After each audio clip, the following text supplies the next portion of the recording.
Welcome back to Between Two Racks with the Kilo Crew.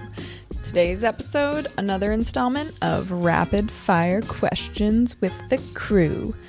So, let's kick it. First question. Do you think strength training is overrated for the development of speed? I don't think so. I mean, the most important thing for the development of speed is learning how to run properly. So, of course, the technical aspect of running takes precedence. But then, eventually, a limiting factor will be an athlete's lack of maximal strength. So, at one point, you need to have a good strength base in order to facilitate running. What's that? I'm forgetting the name of it. You talk about it in the sports performance, but then you were up all night calculating the scores of all of the momentum score. Yeah. So that's kind of has to do with... No, not really, because momentum is how much speed Force. You're generating at a certain body weight. Okay. So it's your momentum scores are a relation of that. So it's more, that is a really good indication of how effective you can be in contact team sports, but not of truly speed. But strength is huge in speed.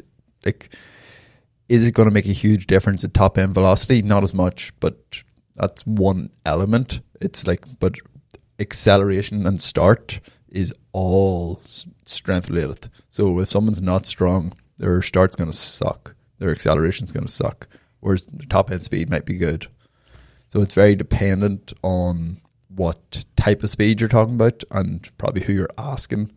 So like if you're asking someone who all they do is 10-yard sprints, it's massively important. If you're asking someone who is doing 400 meters, not as big a deal. So it's very context dependent as well. But like Usain Bolt, did he didn't weight train? He did. He did. Yeah, there's some real funky videos out there. The only high level sprinter that I've ever heard of that didn't train is he's from Barbados. What's his name?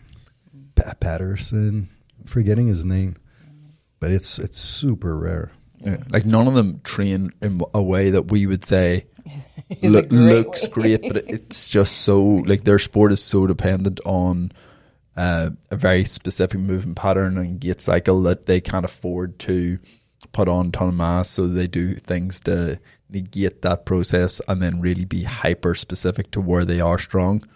Whether that's the right choice or not, it's hard to know, but it goes down to like some of the top experts in the field of exercise science. Talk about Tudor Bompa, Mike Stone, Dietmar Schmidbleicher. These three guys, for example, are adamant that maximal strength is basically the most important quality to improve for any athlete. Yeah. Because increases in maximal strength translates to improvement on any other strength quality. Any. And a good example of this would be the strength reserve. So the greater you can push your maximal strength, the greater the strength reserve becomes. So for example, let's say that to generate full speed on a 40-yard dash, you need X amount of force. And that force is expressed, let's say, as a back squat equivalent of 100 kilos. Well, if I can build my back squat to 200 kilos, now I have a 100 kilo strength reserve. But if I need 100 kilo of force on my squat, but I have a 110 kilo 1 RM squat, now my strength reserve is only 10. Now it means that I need to run at a super high percentage of my maximum force to generate the speed that I need for the 40-yard dash. But if I squat 200, my strength reserve is so big that I can basically just run at 50% of my strength capacity to generate that velocity. So by default, it's way less intense and way easier for that person that has a higher amount of maximal strength. Yeah. Now, the problem is there is such a thing as optimal strength. Yeah.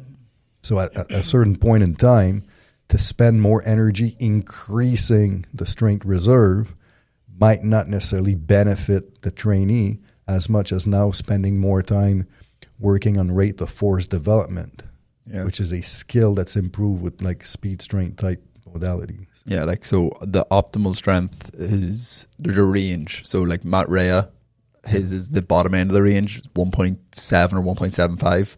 And then Brian Mann has seen improvements right up to 2.2.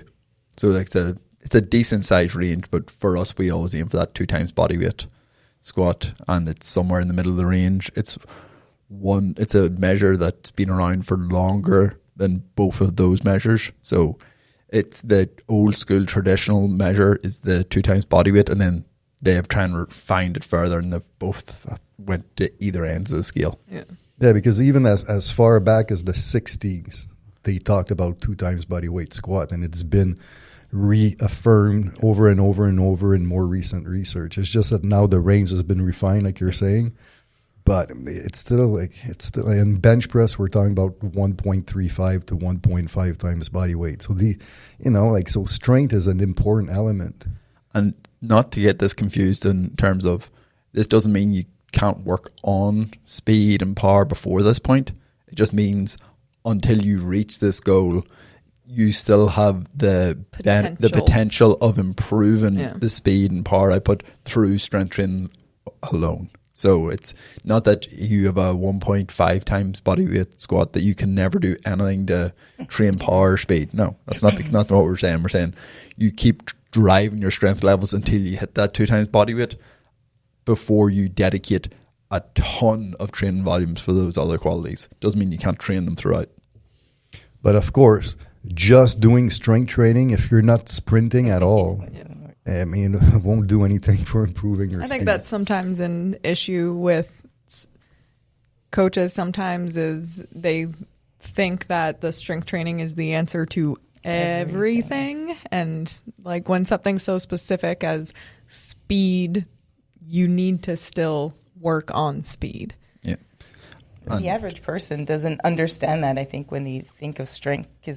And then it depends how you're training. Like if you have a shitty program and you're not like working on those qualities, then it's not going to help. Yeah. So you always have those examples that kind of throw off the people think. But it's like the maximal strength, like you have to look at it, it's such a GPP thing for speed. Yep. But you need to look at maximal strength development as kind of a trigger for the brain to work efficiently for the high velocity component of sprinting. But then to really be efficient and optimal at speed, like on a 100-meter yard dash, well, you also need flexibility. You need stiff tendons. You need to be elastic. You need to have great high velocity eccentric force. You need to have short ground contact time. You need to have decent stride length. So these are like technical aspect. You have to be fast already a little bit, and then training will make you faster. But we've had tons of parents that bring their kids that are 14 years old that can't move. It's like, oh, if you strength train them, are they going to be faster? You're like, no.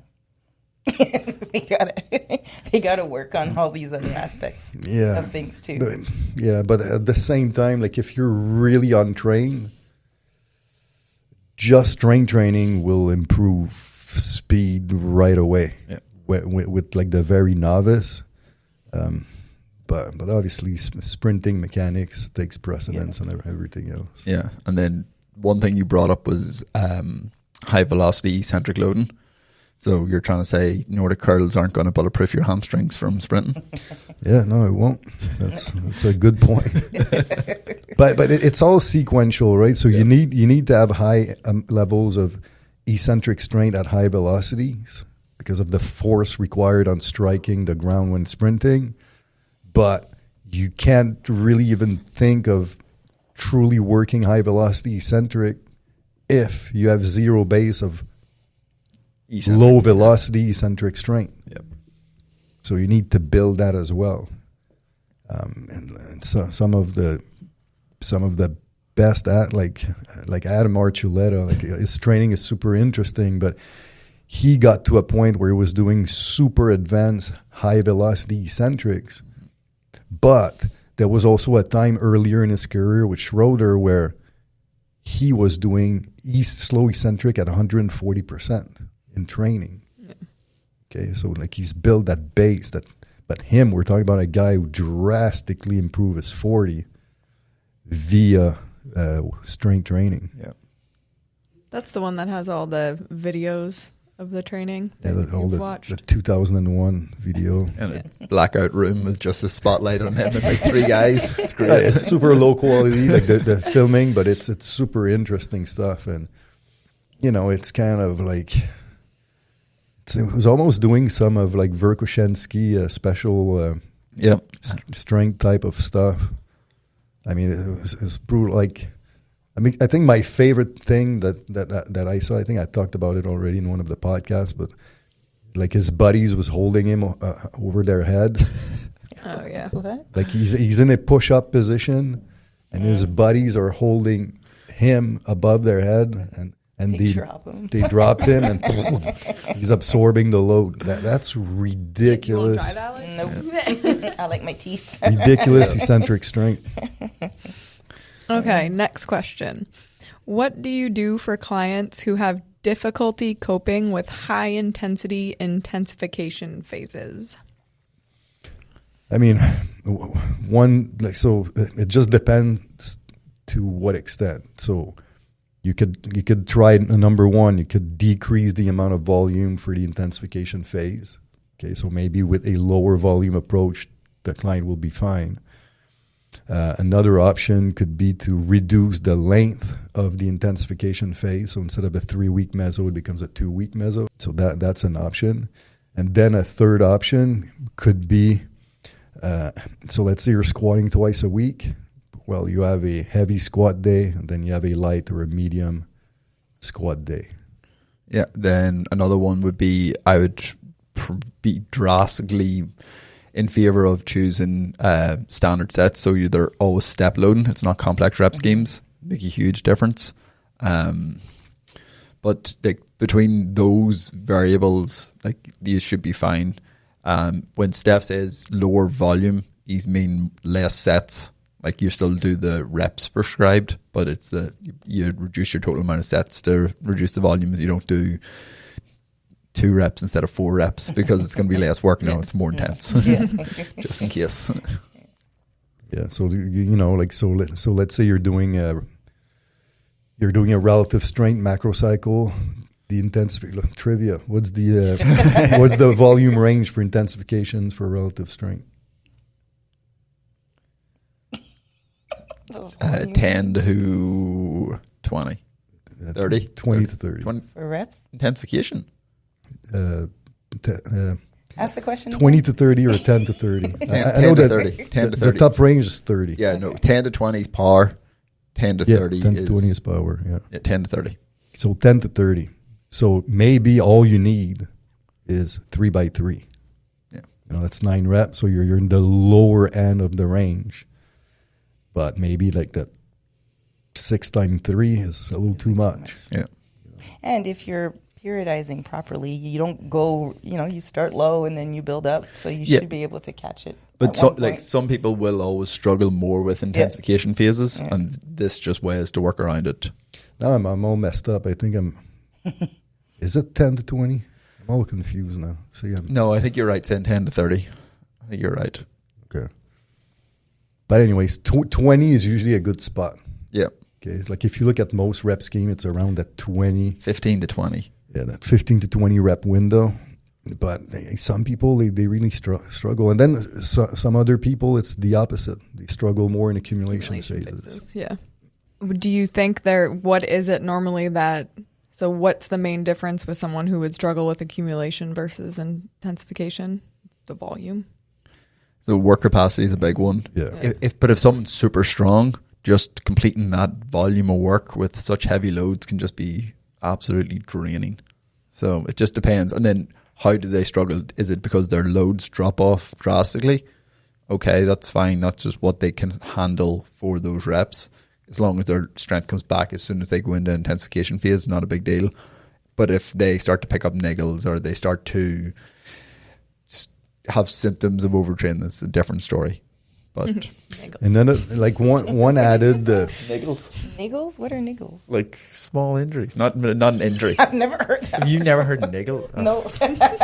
Nope. Never heard it either. Yeah, that's why I said it. I was I was like, like, what did you say? There's also another thing to consider as well.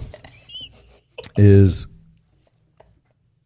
you could also consider having larger intensity jumps between your accumulation and intensification, so that when you are not doing an intensification, you're really deloading the structure. Like the more advanced you are, the larger the intensity range could actually be between accumulation and intensification. So that's also something to consider. Okay.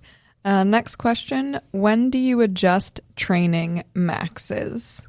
So it depends on what you mean by training maxes, in terms of if I'm looking at training maxes in terms of setting up my next macro cycle, it's at the end of the previous macro cycle, but you adjust what your perceived RM load is on a week-to-week basis to allow for increases in load from a week to week. So it's not like you're saying, all right, I have 4x8 and I work up to my perceived 8 RM. So now I'm going to do that for the next 3 weeks and do the exact same load. No, I'm going to say my new 8 RM is going to be, I'm going to try to have a 2% greater 8 RM. So I'm going to increase it by 2% and do it that way. So it's a week to week basis. But as a planning and dictating loads long term, it's on a macrocycle to macrocycle basis. So like in train aerobic, it's like on a weekly basis. Basically, as soon as you punch in your number, it's always auto-populating your new training max. Yeah, like right? Your train aerobic has built in the Lander's equation in the system. So, I mean, assuming you're training to RM loads, it will automatically spit out your new estimated 1RM. So you can actually do it on a weekly basis. But, I mean, personally, like we don't test maxes like this. Like Bumpa, for example, like he's one of those that before every new macro cycle, he has a testing week. Wow. And then he uses these values to pre-select the load for the upcoming macro. But the disadvantage with this, and there's been research in 2014, 2017, 2019 on this, and it's kind of interesting. Like basically, if you test your 1RM, let's say on Monday, and you test 1RM again on Tuesday, there will be a up to 10% decrease in load. If you test every other day, there might only be a 5% drop in load. But in actuality, because that's the thing, if you have a testing week, you're testing a lot of lift. Okay, so the reality is no matter what, your 1RM from a test day can actually fluctuate about 5 to 10% within any training week. So to me, it's kind of it's a irrelevant metric for load selection, because on any other day you don't know if now that 1RM value you're close to it or far away from it. So if you did your squat test on Monday and you were fresh and highly motivated and driven and you wanted that new PR, so now you have that new PR and now you're working at 85% of that new PR, well, on any given day of any week now, that 85% might be crazy grueling. Yeah. Because that value was such from was adrenaline or so it's kind of like a fake element, but by using estimated 1RM value, the advantage is that value is the reflection of a training session of multiple sets. So that estimated 1 RM is an estimated 1 RM from training. So it's way more relevant, and it leaves less margin of error for these fluctuation in load. Yeah. But also, like, what a waste of training I time. know, like a whole week, like 4 weeks a year. Well, more than that, because it's not every macro. It's every new phase he does it. So it could have been like every 6 weeks. Yeah, it's not him. Yeah. It's not him. Like if you look at like his books, because he kind of uses like some form of a block periodization. It's sequential periodization, and it's basically after every block. And his block could be 4 to 6 weeks sometime. Yeah, like imagine doing it was 4-week blocks all year. You've just dedicated nearly 3 months of your training to 1 RM testing. Yeah. Such a waste of training time. Wow, that's crazy. Yeah, I just feel like you're better off using the estimated 1 RM. You're still going to have success, and to me, it gives you. So, are you guys familiar with the concept of relative intensity? So you can. So let's say you're training at 7 RM, but now you can have a very light, moderately light, blah blah blah. So there's like different scales, like 8 different scales or something like that. But you use a 5 to 10% relative intensity buffer based on the RM value. So you might be, okay, I'm going to do a 7 RM, but at a very light relative intensity. So that's like 75% of your 7 RM.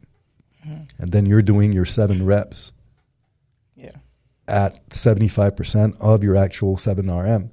But that's kind of needed, that self-regulation is needed because that concept stems from a model where they're testing 1 RMs.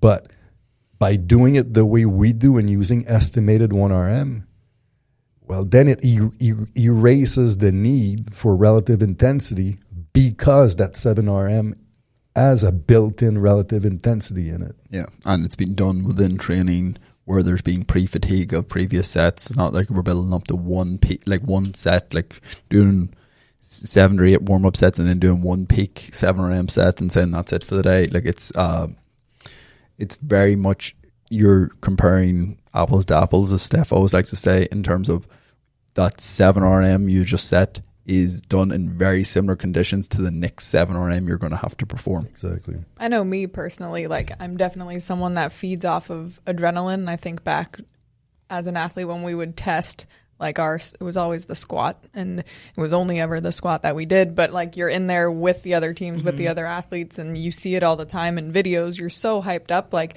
I know I could always lift more in that instance, in that environment. But then if I wasn't training the way I train now, but then if I were to do that, and then I'd get so frustrated because then I wouldn't be hitting the loads that I would be selecting for my training sessions. So it's definitely... No, and the environment is super important, but there's also neurophysiology, like Porrick was talking about, like the potentiating effect. So the stronger you are, the greater the potentiating effect you can have. So if you're a really strong lifter and now you're doing that series, like those multiple warm-up sets, these warm-up sets at a certain point, they become a neural supercharger. Yeah. So again, it falsifies in a way your 1 RM for training data purposes. And then how often with your clients do you look at those? Like, is it every mesocycle? Is it every macrocycle you're looking at those numbers? Well, when I train the client one-on-one live, I look at it every week. And especially if you, so let's say you have incline press, and then a phase after you have incline press again, then you have to look and make sure that last estimated RM value becomes your new starting point for that next phase. So it's important to keep track of it that way. But with online training on a programming perspective, I tend to gather the data at the end of the macro cycle, and then you reevaluate all the new estimated 1RM, and you look at it more in a optimizing strength ratio scenario to see now, is there a limiting factor that we need to spend more time addressing in the next macro cycle? So on a program building perspective, you need to do it at least every macro. Okay, next question. How strict are you on form and technique? Do you ever leave room to cheat? So I think this is... We can all speak on this. Maybe we have different opinions. I think it always depends on the person. A new person, I tend to be very, very strict because I want them to really learn the motor pattern correctly and stuff. But then there's also people who, I think of your dad, like, there's certain things that it's never going to look really, really pretty. And he just can, as long as, they're not in danger, they're not safe. Like, it's safe. Like, I think, it really depends. I tend to be more on the strict side, but then sometimes it's like, all right, you can't overcorrect someone and tell them like a million things to But I also think you saying you're on more of the strict side, it correlates directly to the type of clients you've spent the majority of your career training, and that works for them. Mm-hmm. Like, you have to. Yeah. Oric? For the primary exercises, I think it's extremely important to be very strict. Once you get into the assistance and remedial depends, but assistance exercise, so I allow a little bit more, but it's sometimes in a way so that they can learn where their limits are actually at. Because if you're super strict and form to the point that they're locked into a position and they can't move, they'll break the set before the muscle actually hits failure, just because they're unable to maintain the perfect position, whereas a little bit of movement is going to be fine. Then for remedials, it depends. Like scapular retractors, external rotators, there's no point allowing sloppy form because you're completely negating the benefit of the exercise. But for things like arms and stuff, if they can get an extra rep or two out from a little bit of movement, I'm good with that. Yeah. Steph? I think I'm more on Alex's side on this. Like, I'm like when you see me train like the pro athletes and stuff, I was always super strict on the technique, but super strict on things that matter. Yeah. Because sometimes people, like, they're super strict and they're really anal about every aspect, but sometimes they become annoying as coaches, but it's on things that really don't matter. But for me, for example, like on deadlift, I will not allow rounding of the back. I just won't. So I'll terminate the set if the client doesn't have the ability to maintain proper position. So stuff like that, I really hammer technique. And then, as opposed to Porrick, I believe assistance and remedial, then technique is even more important. But I do understand his point about not being so strict that you're preventing the client to reach their full, to grind through. Yeah. But I hate, people who start doing like short range dumbbell press. I hate it. People who start jerking the weight around in seated rows. I hate it. Like, to me, it's you're wasting your time. You're pulling a shit ton of weight, but it's all based off of momentum. So you're not really training the musculature through the full range of motion. So I'm much more strict with these things. But like overall, like, for example, if the person is squatting a shit ton of weight and the knee starts caving in a little bit, it doesn't matter. Yeah. That's not what bothers me. But if they're squatting and midpoint eccentrically, they already have a butt wink, well, no, I'm not going to allow that. I mean, even the way the question was asked is kind of, it dictates how we answer, because in me, all of us, as Kilo, as a company, we believe in pretty training is what I like to call it. Like, you know how to train. It should be good. You know what proper technique is. And when you're starting with someone, you teach them that proper technique so they know what to do. Okay, we're good. Do you ever leave room to cheat? I think of myself, like, I always I put a high emphasis I prioritize training really well, but I know I make sure that I'm always safe, but do I ever leave room to cheat? I don't leave room to cheat, but I grind so hard that sometimes to push out the last like couple of inches on a press, like my back arches just a little bit just because I'm struggling so much to finish the rep. So like that I feel like you're all okay with because at least I still know how to do it. You're still in control. I think that's a big the control is a big thing. You're right. That's an important thing. As long as you're controlling and you know. Yeah.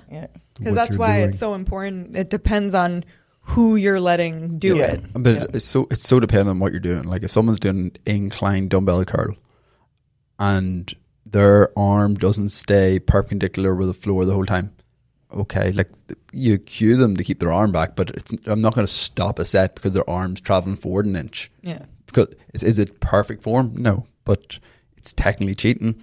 But it's fine. It's going to allow them to work harder. I'm not going to stop their set 16 reps short because their arm moved forward an inch. Yeah. So it's very dependent on the movement and what you consider cheating. Mm-hmm. Like if they start swinging the dumbbells, that doesn't count. It's not what we're here for. But they're slightly moving forward or on a tricep extension, and they initiate like with a slight movement of shoulder extension, okay, it's fine. If it's drastic and they're turning into a rolling tricep extension, it's not the same thing. Yeah. Okay. Do you use step loading in hypertrophy workouts, or do you go all out on your first set? Technically, you would want to go all out, but over the last few years, I've changed my tone on this simply because I don't know. Like to me, it was like COVID was that moment where I don't know what happened to the world, but it seems like everybody's work capacity after COVID just disappeared. And the amount of clients that I train now that have poor work capacity is astonishing. So because of that, I would say that you're better off still step loading for hypertrophy. And I'm saying this simply on a load management perspective. Because it used to be constant loading? Yep. Yeah. I do like constant loading for hypertrophy, but I do understand that it's quite draining and it takes a while to build the work capacity and tolerance to be able to do that type of training and recover from it adequately. I still think it also, with that, goes back to just people really aren't good at load selection. So maybe for the first time they go through it, you could step load, and then you can kind of gauge where they need to, and then maybe the second time they do that same training, then it'll be easier to constant load. Yeah, but it's got like also depends on what's complicated to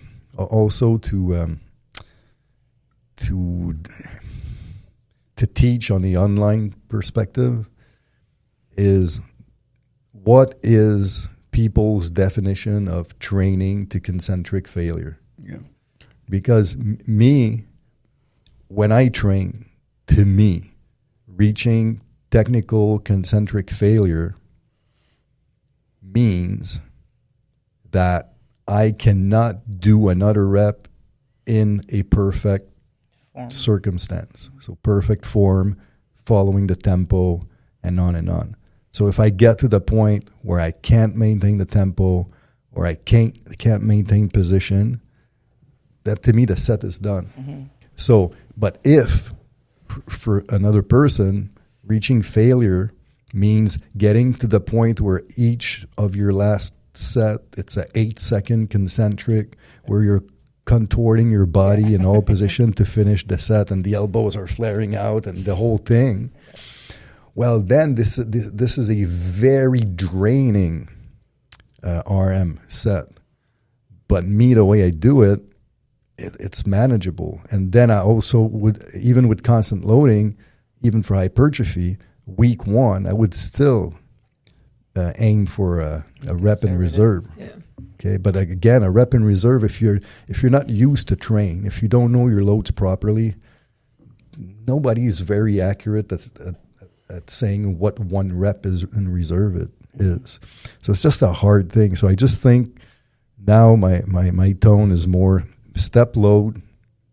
See if you can even manage because even with step loading, people struggle to manage the volume load of hypertrophy training.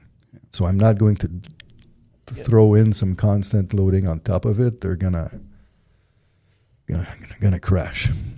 But when it comes to work capacity and you seeing so many people with poor work capacity, your goal is to still get them better at work capacity, but you have to drop initially. Like, is it just slowly introducing them to more and more work capacity as they're going through their training? Yeah, but there's that. But then the nutrition lifestyle component of the whole equation needs to play in their favor as well. To optimize the work capacity. Peri-workout nutrition is really, really important too. But yeah, it's something you start on the low end of the volume and you build it up over time. And you try to do your best at coaching your clients to understand loading, know their loads. I mean, so we just when you look at poor train, I feel like 100% of the time you're spot on with your load selection. It's pretty consistent. So, but you're able to do this because you've paid attention consciously about your loads and your RMs and all that kind of stuff, and you even know on deadlift I can handle this, on squat it's that, and so there's a bunch of nuances depending on the lift on how you can handle your own strain as well. So, yeah. Anyways, it's definitely one of the harder things as a coach is to really get good at load selection, and obviously you have to be good at with yourself first, because if you can't do it on yourself, you're never going to be able to do it for a client. So you have to really pay attention to everything. You have to pay attention to how they're managing fatigue from set to set, from week to week. Because like if someone can get, say they're doing step load in their A series, but as they're doing 5 sets of 4, say their last 3 sets, they bump their rest period from 4 minutes to 6 minutes because they need that to get it. You know they've still got a work capacity issue, even though they know their load. So maybe they have to reduce that load slightly to be able to do it in a more timely manner, and they'll get back to that strength level with a more efficient work capacity after that. So it's just That's a good point, and I don't think like it's just something that specifically I haven't heard you say, but a lot of, and again, it goes into being good at load selection, but I'm sure there are a lot of people listening right now that do extend that rest period because then they feel that they need it to get those reps, but then you're totally you're changing the training session. Well, you're definitely changing a variable of the training session. Is it the biggest deal in the world? No. If you can get that done and still have your full session done within a reasonable amount of time, fine, that's not the biggest deal in the world. But you have to know in your head that you've done that. You did that. To account for the next time you come back and you're trying to do that same rep and same weight with more volume in the total session. So your session has to be a little bit more dense to accommodate it, and you now say, oh, just because of this extra volume I can't hit the same load. It's probably not. It's probably because you've extended your rest periods during the lower volume phases, so you didn't build the work capacity to do that weight at that rep within the actual training variables that were prescribed. That would be the key is to not increase the load from week to week, is to keep the load the same and then try to get your rest period into the prescribed zone. You could, or you could just follow the rest periods from the very start. Yeah. but it depends on the quality you're trying to build. Yeah.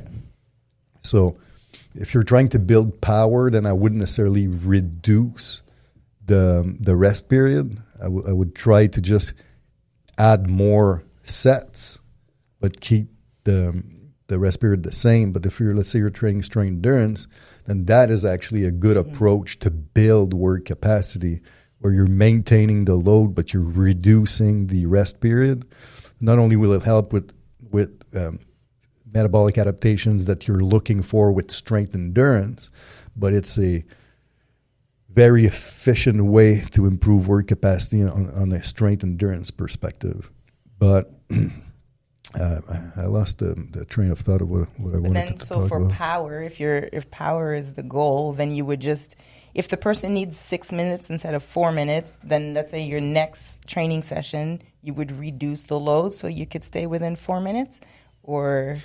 For power, it should never be the issue in terms of like you're doing such sub-maximal weights for power that's going to be more of a mental thing than actually, like if they're measuring velocity and measuring power output, them going to 4 minutes it's not going to drop off. 4 minutes is more than adequate recovery in a power phase. Okay.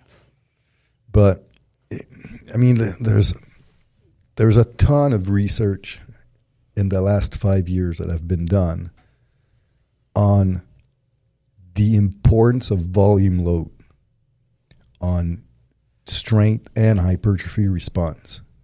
So in my opinion, work capacity is a foundational piece of anybody who's really serious about strength training, because the greater your base of work capacity is, the greater your ability is to generate more volume load. And the more volume load you have, the higher your potential for strength and hypertrophy becomes. So that's why, to me, it really is a quality that I try to hit early on with people. But you need to meet them where they're at. Mm-hmm. It's just like I've noticed that I have way more people now using our low volume approach, where before I had a little bit more of medium to high volume people. I still have a few high volume people, but they're my old timer clients. But yeah, I feel bad for anyone on the high volume plan. It's fine. Like there's some phases like, oh, you get a false sense of security that this is okay, and then one of those accumulation phases come around the corner, and jeez. But I will say though that there is something to be said, though, about being able to handle more volume, even if you're not going to the same absolute intensity. Yep. So you could be at a 2 or 3 rep in reserve load and then have more volume load being accomplished, but you're still able to manage that level of work because you're not blasting yourself all out. Yeah. So that's also an interesting approach, especially for people who need more technique rehearsal on main lift. I think that's a good way to do it, because we talk about training to failure all the time, but people need to understand that you can also grow and build strength without training to failure all the time. Yeah. It's just understanding where you should train to failure, when you should train to failure, and how much. Because training to failure is great as long as you can recover from it. Yeah. And like a very, very general rule is the more sets you're doing, the less important it is to train to failure. The less sets you're doing, the more important it is to train to failure. So if you're in that low volume group and you're only got 3 sets, you better get your ass to failure or very close to it. Whereas if you've got 8 sets, okay, you're probably going to be good if you have a rep or 2 in reserve come the end. Which is also why the more sets we have, the larger our range of step loading becomes. Mm-hmm. So I can't remember what the question was, but I think we covered it. I think we have time for one more question. So, we'll go to this one next. How often can you train grip in 1 week? I've never tried every day, so I can speak from experience, but I know that you can have really good gains with 4 times a week. Yeah. So you're just putting it at the end of every one of your sessions? Yeah, you could do that. Or, I mean, I've talked about this before, but I like to do it as a random standalone, quick little workout, and you can do this 3-4 times a week easily. Yeah. But then you would change.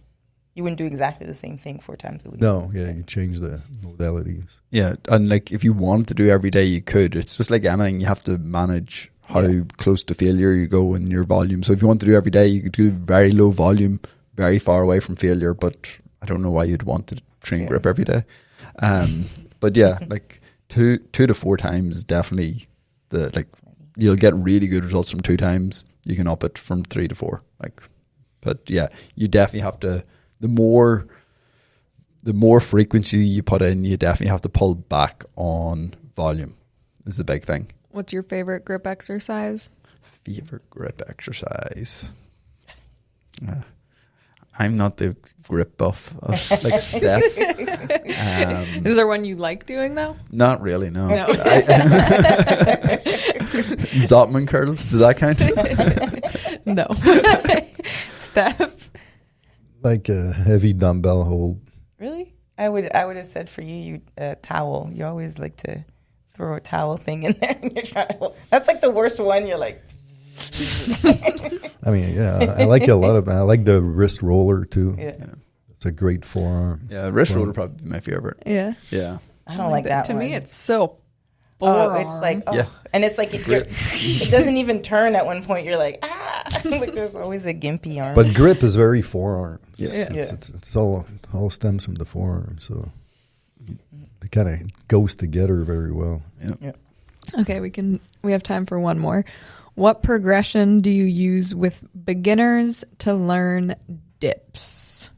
So let's break this down a little bit more not to say that a beginner can't do a dip, like you will have some people that are new to, they can, Mm-hmm. so cool. But someone who has been training can't do dips, what do you do with them? I start with push-ups. I mean, especially again with the women, like a lot of them can't do push-ups. Yeah. So if you can't do like at least 10 push-ups, you're not going to be able to do a dip.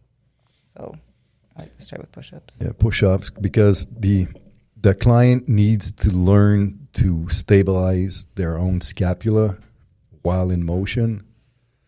So the push-up is great for that. So it's a great teaching tool. And once they control and they understand how to stabilize their scap, then you can start doing dips, and it's going to be more efficient because they're gonna be more stable to do the exercise. But at that point, once you're past the push-up, then you can do our dip progression, which uses the same sequencing as the chin-up progression.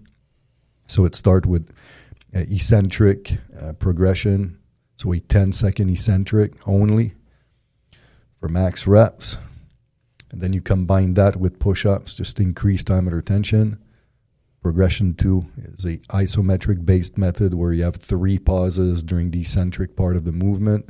So top quarter pause, midpoint pause, bottom quarter pause, and you go all the way down. And then finally you get assistance from a partner to help you go through the entire concentric range. So, but you let the client do all that they can. Maybe it's 2 reps on their own, and then you assist for 4 more reps. And always remember not to do the chin up and the dip progression at the same time. Yeah, it's too brutal. But I will say that usually start with chin. And the reason is, chin up, you're doing it twice a week. Dip, you're typically not. So you have more exposure. So your chin up will improve faster. And typically, not always, but typically once people are able to do chin ups on their own, they're typically able to do dips on their own. So the dip progression, to be quite honest, it's something that you shouldn't need to use that often. Yeah. And then as a different option, I don't think it would be more effective, but unlike the chin up, you can use a band assisted dip because it does match the resistance curve of the exercise. So you can use a very light band, hook it around the knee, go down under control. It's going to help you in the hardest part. It's going to give you less assistance in the top part, but it will create some level of stability using the band, so you won't have the full, it's not going to challenge your scapular control as much as without the band. So I think a lot of people are scared of dips just because of the vulnerability the range of motion puts you in.